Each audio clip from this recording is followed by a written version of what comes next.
heard what happened to Captain Anderson. Survives 100 battles and then gets taken down by backroom politics. Just watch your back, Commander. Things go bad on this mission, you're next on their chopping block.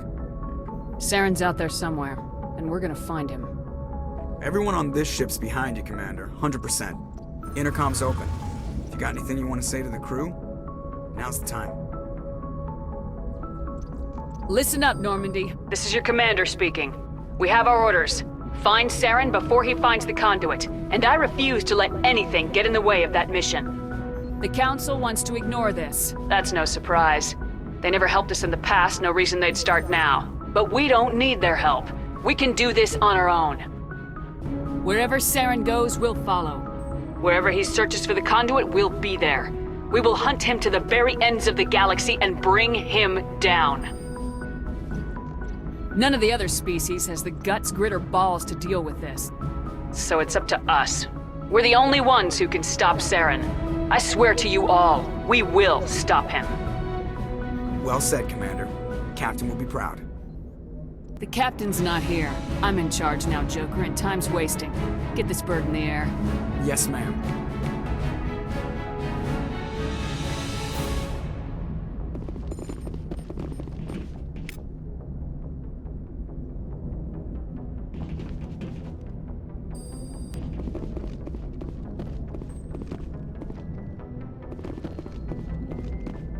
Commander, something you need? How's the Normandy performing? Is she everything they said she'd be? She's the best ship in the fleet, if you've got a pilot who knows how to handle her. Balance isn't what you'd expect. Takes a while to get used to that oversized drive core we got stuffed in the back, and her power can sneak up on you if you're not careful. The Normandy's probably too much ship for your average Alliance pilot, Commander. Lucky for you, I'm anything but average. I like to know my crew. Mind if I ask you a few questions? I can see where this is going. You did a background check on me, didn't you? Well, I'll tell you the same thing I told the captain. You want me as your pilot. I'm not good. I'm not even great. I am the best damn helmsman in the Alliance fleet. Top of my class in flight school, I earned that. All those commendations in my file, I earned every single one. Those weren't given to me as charity for my disease. What are you talking about? Are you sick? You mean you didn't know? Oh, crap. Okay, I've got Vrolik syndrome, brittle bone disease. The bones in my legs never develop properly. They're basically hollow, too much force and they'll shatter. Even with crutches and my leg braces, it's hard to get around. One wrong step and crack! It's very dramatic. But I've learned to manage my condition, Commander. Put the Normandy in my hands and I'll make her dance for you. Just don't ask me to get up and dance unless, you like the sound of snapping shin bones. I need to know more about this Vrolik syndrome if I'm putting my ship in your hands. Yeah, of course you do. It's an extremely rare condition. Nobody knows exactly what causes it. Genetic, maybe. It's treatable, but there's no cure. They classify my case as moderate to severe. I was born with over a dozen fractures, hip, thighs, ankles. My bones were already breaking in the womb. 100 years ago, I wouldn't have survived past my first year. Lucky for me, modern medical science has turned me into a productive member of society. You're not gonna break a bone trying to fly the ship, are you? I don't fly with my feet, Commander, so I'm fine as long as I'm in this chair. I gotta be real careful when I get up to take a piss, though. I can do my job as well as anyone on the ship. Better, actually. So don't worry about it. I'm not trying to make you uncomfortable. Let's talk about something else. Whatever you want, Commander. Why does everyone call you Joker? It's a lot shorter than saying Alliance Flight Lieutenant Jeff Moreau. Plus, I love to make little children laugh. You're dodging the question. Look, I didn't pick the name. One of the instructors in flight school used to bug me about never smiling. She started calling me Joker, and it stuck. Why didn't you ever smile? Hey, I worked my ass off in flight school, Commander. The world's not gonna hand you anything if you go around grinning like an idiot. By the end of the year, I was the best pilot in the academy, even better than the instructors, and everybody knew it. They'd all got their asses kicked by the sickly kid with the creaky little legs. One guess who was smiling at graduation? I have to go. All right, see you.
Yes, Commander? Is there something you need? I should go. Goodbye, Commander.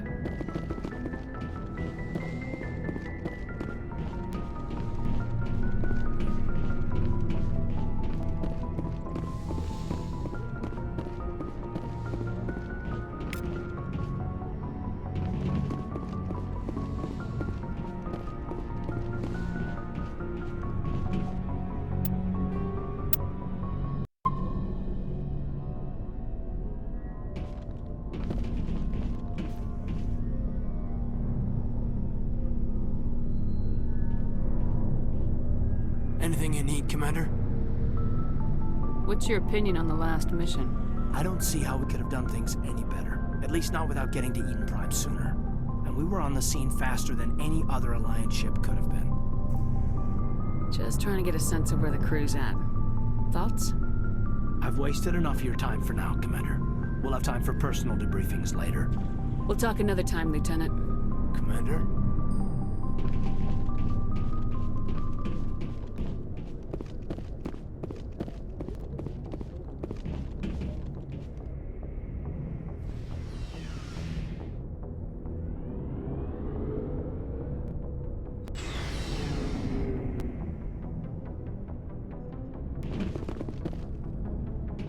Looking for supplies? Let's see what you got. You bet, Commander.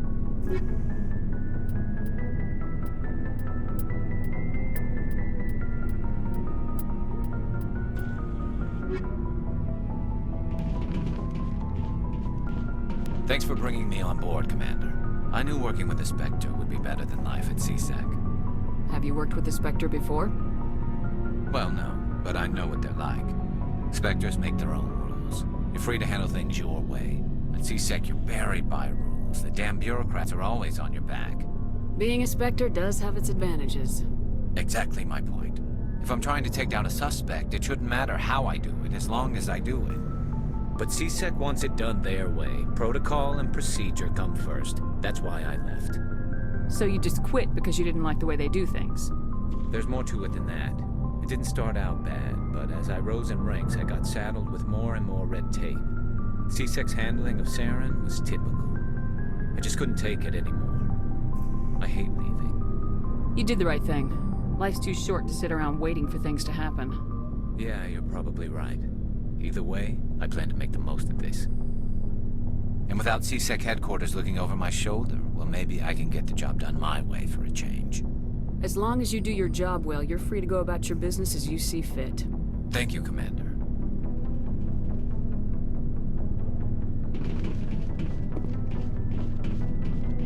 Commander? What's your opinion of the last mission? Kinda wish you'd got there sooner, Commander. No offense, I appreciate the rescue. I just wish... We came as soon as we got the distress call, even with the fastest ship in the fleet. You did the best you could, Commander. It's my fault. If I had been more alert, we wouldn't have been cut down by an ambush. We never trained to fight synthetics. The Geth haven't gone beyond the Veil in 3 centuries. Our training's supposed to make us able to adapt. I'll make sure it doesn't happen again. Do you have a few minutes to talk? One-on-one? I'm sorry, Commander. I need to get my duty squared away. I wouldn't mind talking more later, though. Dismissed, Chief. Ma'am.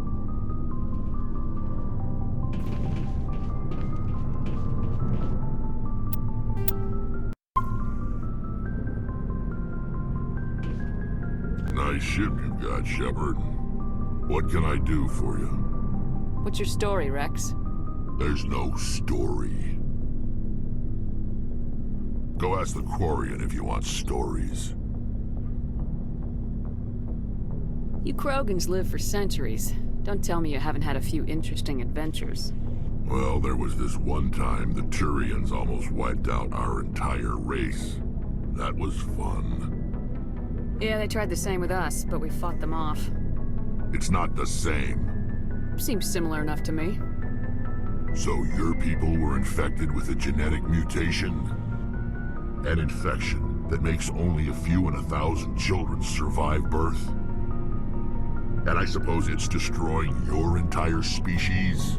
I suppose Suppose it isn't all the same. I don't expect you to understand, but don't compare humanity's fate with the Krogan. I was just making conversation. I wasn't trying to upset you. Your ignorance doesn't upset me, Shepard. As for the Krogan, I gave up on them long ago. The genophage infected us, but it's not what's killing us. What can you tell me about the genophage? Ask the Solarians if you want details. They made it. All I know, it makes breeding nearly impossible. Thousands die in stillbirth, and most never get that far. Every Krogan is infected, every one. And no one's rushing to find a cure. Why don't the Krogan try to find a cure? When was the last time you saw a Krogan scientist? You ask a Krogan, would he rather find a cure for the genophage or fight for credits? He'll choose fighting every time. It's just who we are, Shepard. I can't change that. Nobody can. Are your people really dying? We're sure not getting any stronger. We're too spread out. None of us are interested in staying in our own system. Lots of species have left their homes and prospered. But they go to colonize new worlds. We're not settlers. We're warriors. We want to fight.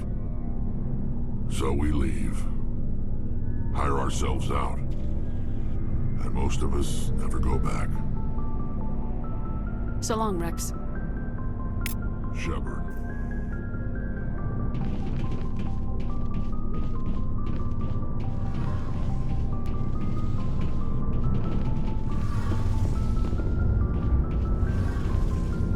Hey, Commander, you know that Quarian, Tally?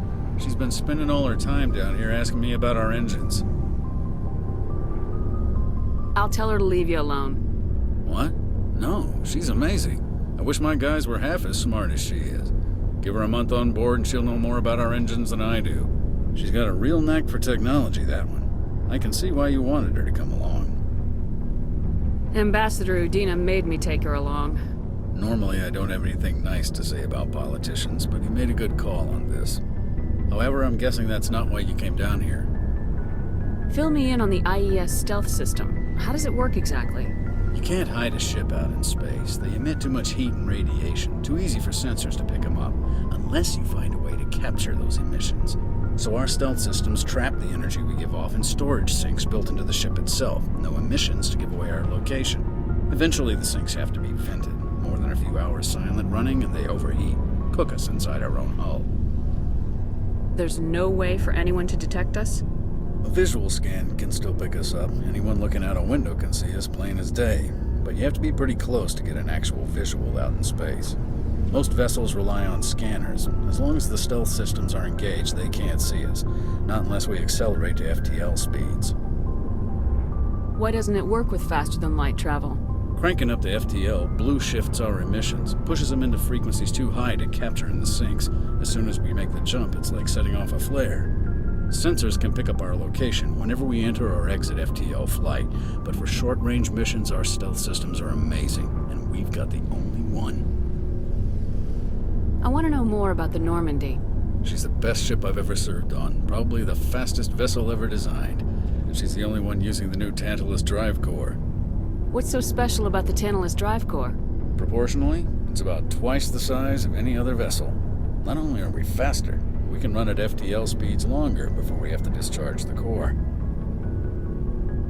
Where else have you served, Adams? If you name a class of Alliance ship, I've probably served on it. Everything from dreadnoughts and carriers right down to frigates like the Normandy. My last assignment was on the Tokyo, only a cruiser, but she was a good ship. Couldn't hold a candle to the Normandy, though. Carry on, Adams. Aye, aye, Commander.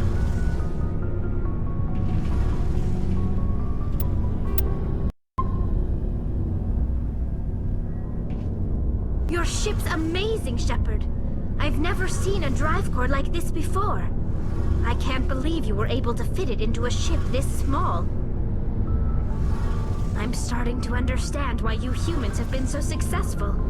I had no idea Alliance vessels were so advanced.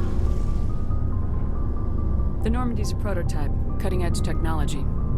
A month ago, I was patching a makeshift fuel line into a converted tug ship in the flotilla. Now, I'm sitting on board one of the most advanced vessels in Citadel space. I have to thank you again for bringing me along.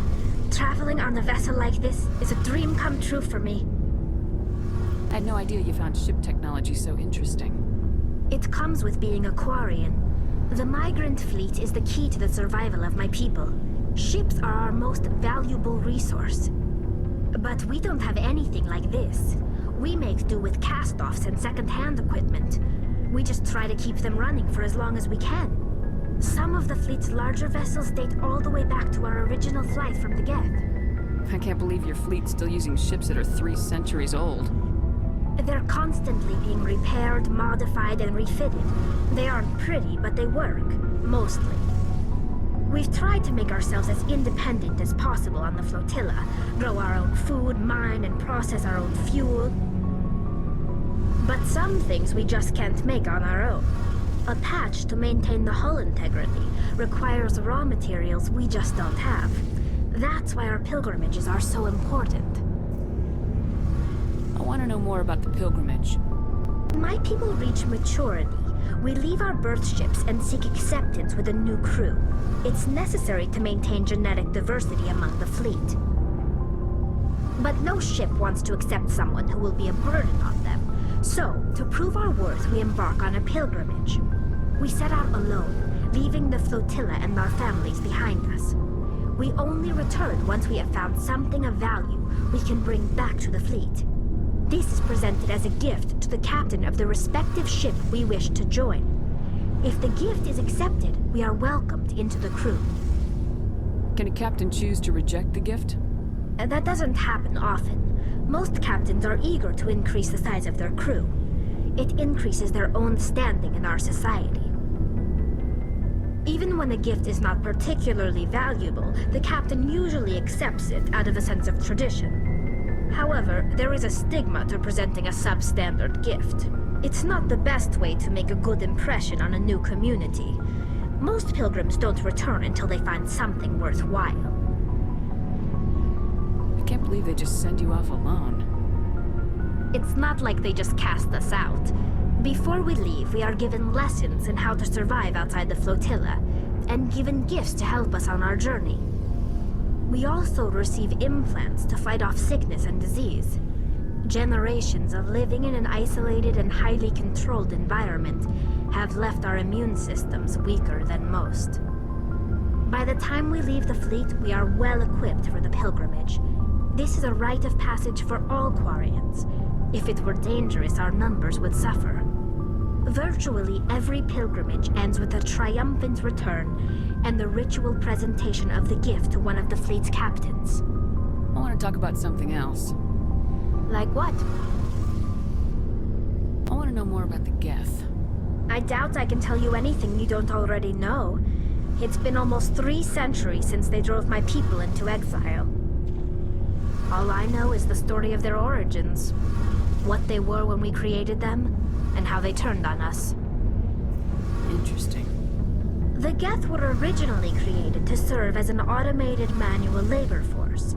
Initially, their intelligence was as limited as any VI.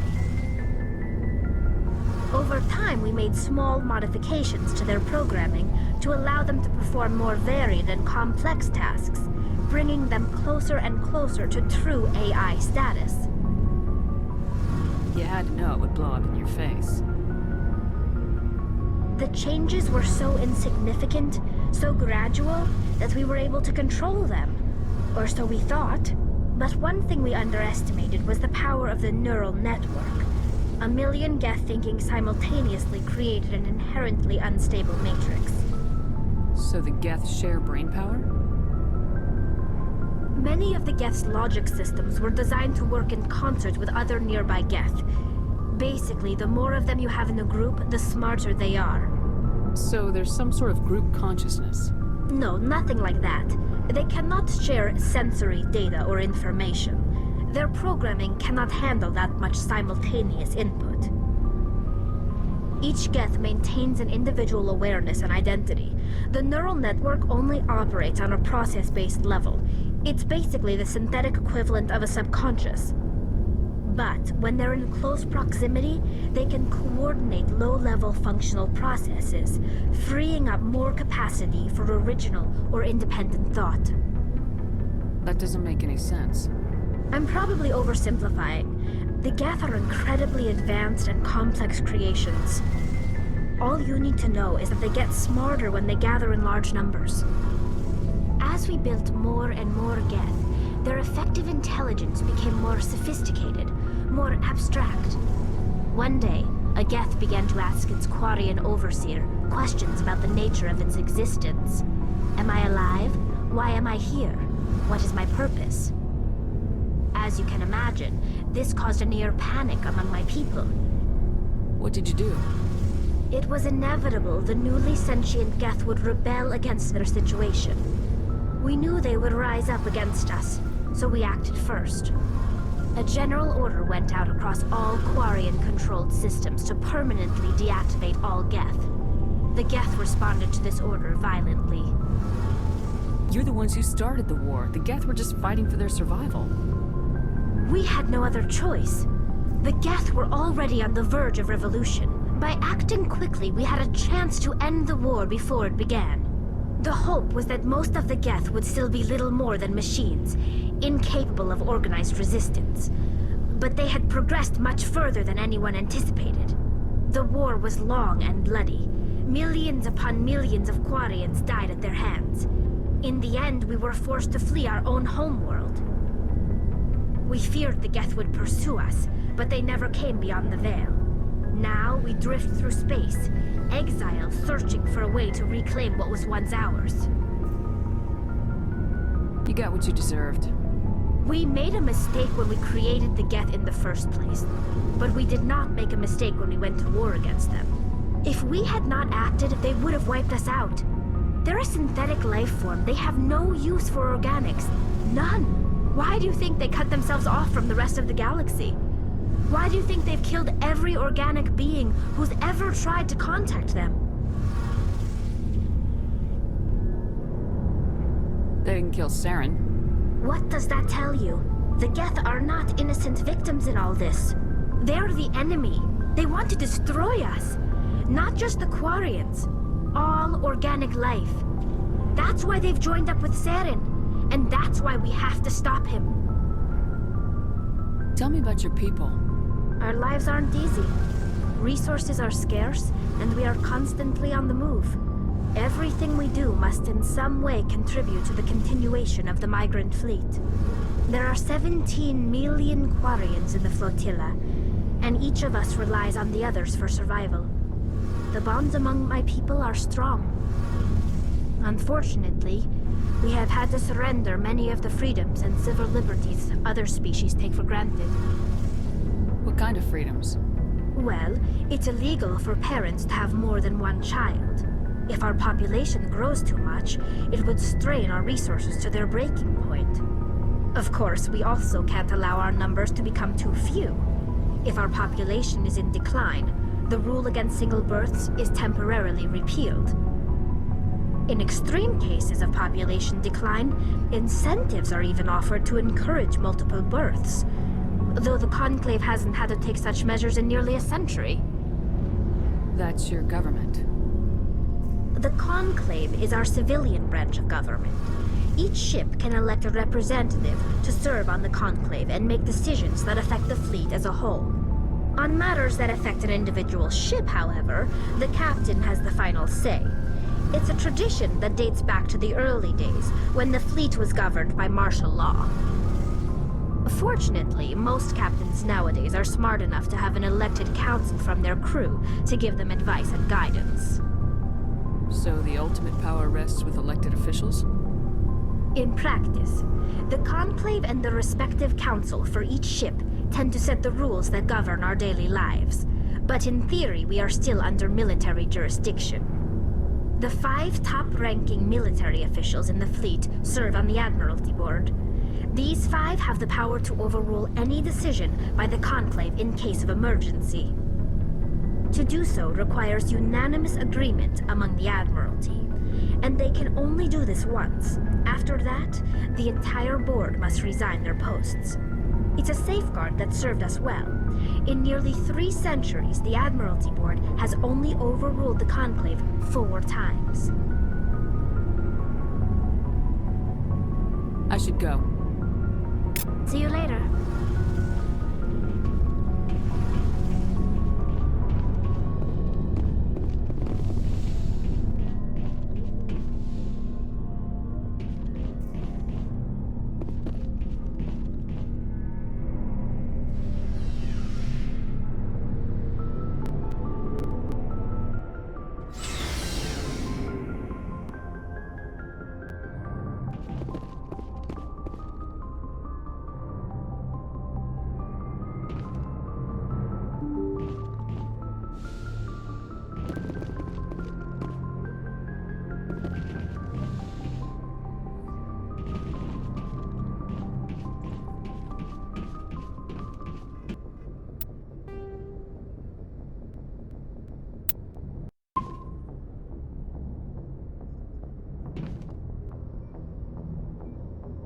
If anyone has to take over for Captain Anderson, I'm glad it's you.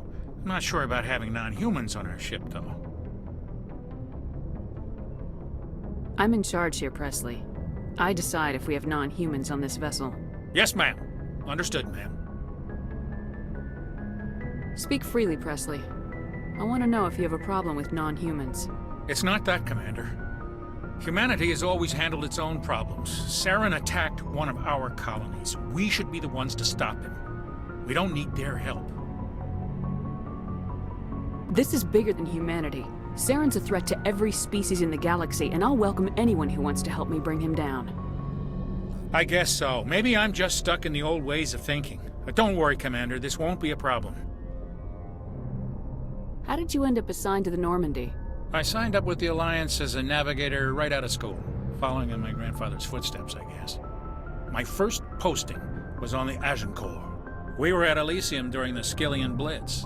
A massive fleet of alien raiders hit the colony, trying to wipe it out. They had the numbers, but their ships were no match for an Alliance frigate. It was a slaughter. We couldn't even keep track of how many ships they lost. How'd you end up on the Normandy? I got my officer's commission after Elysium. Must have made an impression on the right people. Captain asked for me when he was picking his crew. Carry on, Presley. Yes, ma'am.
Commander, I'm picking up a signal from the planet's surface. It looks like an automated distress beacon.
Securing point.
I think we got him, Commander.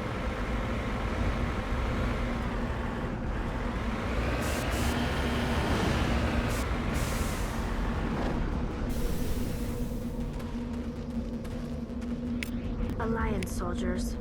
Looks like they were lured here by the distress beacon. These are Admiral Kahoku's men. We need to tell him what happened here.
Moving out.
Cover me.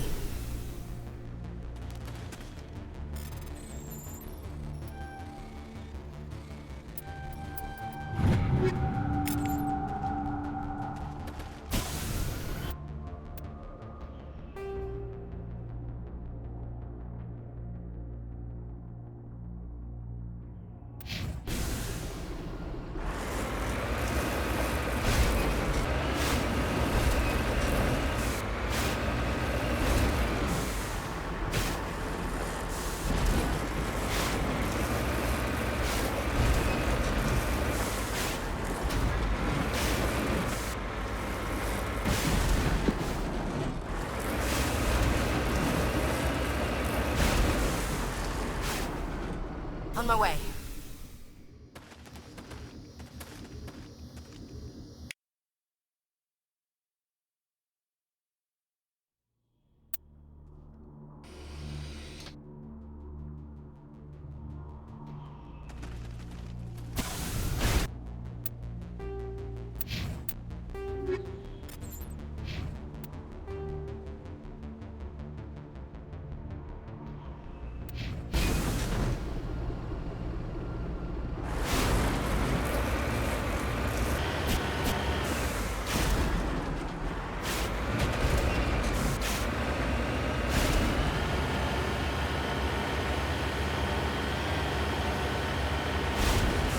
Looks like nobody's home.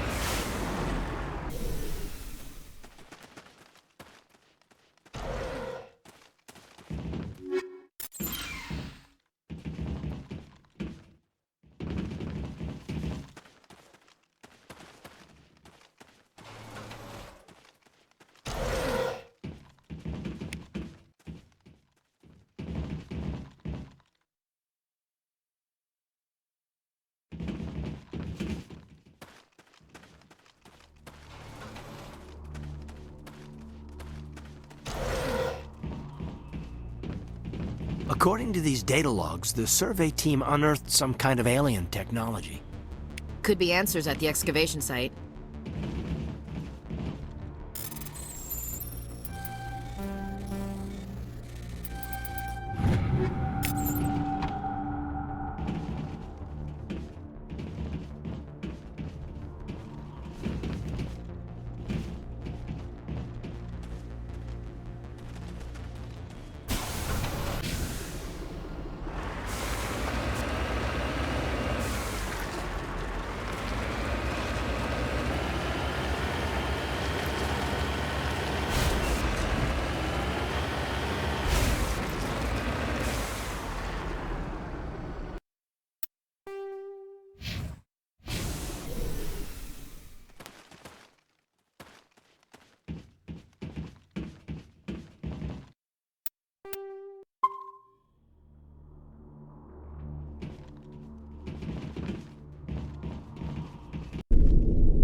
Cover me.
They unearthed some kind of alien technology, and it turns them into mindless fanatics.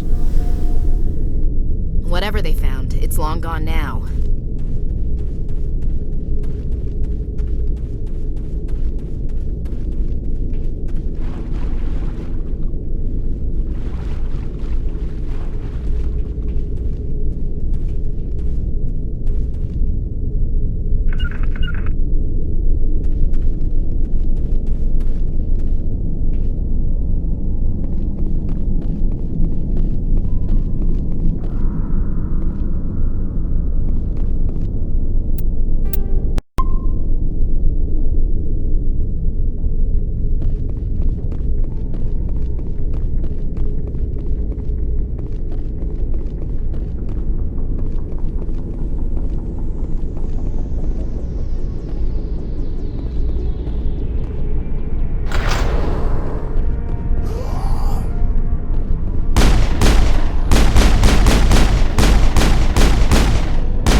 Shooters, kill the hostage!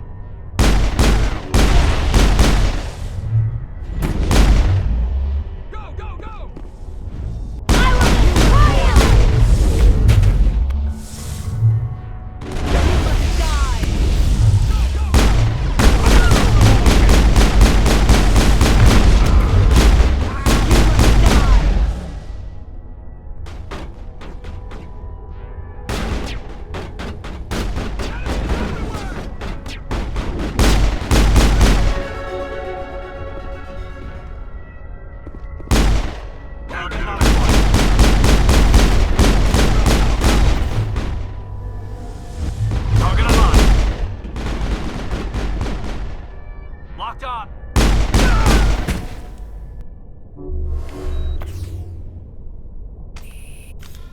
Area secured.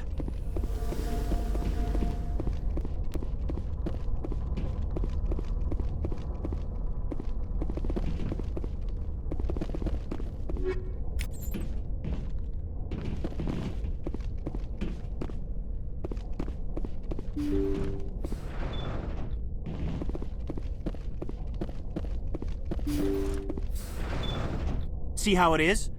You write letters and everyone ignores you. Force is the only thing people appreciate. So how about if I kill Chairman Burns and finish this charade? Please, I was trying to help you people. Let's not do anything we're all gonna regret. Why not? What have we got to lose? Since the chairman here decided that we didn't get reparations, we've got nothing left to live for. But I've changed my mind. Seeing you all, it's clear that you all deserve... You had your chance. Some L2s are nearly crippled from side effects of the implants, but you voted against reparations. If you die fighting, you'll get a lot of biotics killed as well. What do you mean? You've just made all L2 biotics look like terrorists. Think of what will happen to them. But people need to hear about what the government has done and what it has failed to do. People have heard. You've already accomplished that. You don't need to die for it.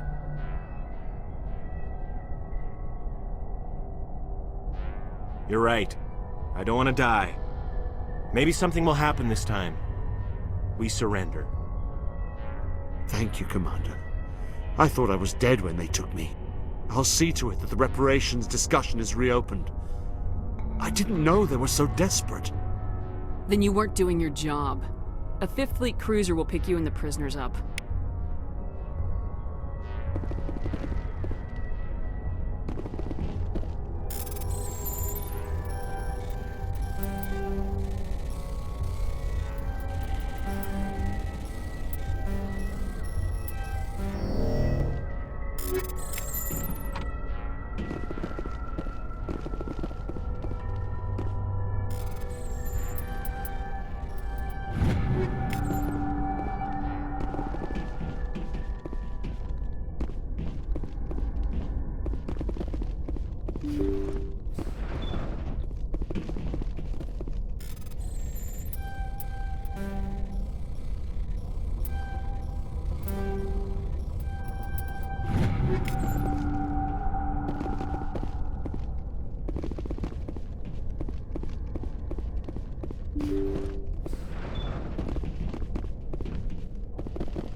Message coming in.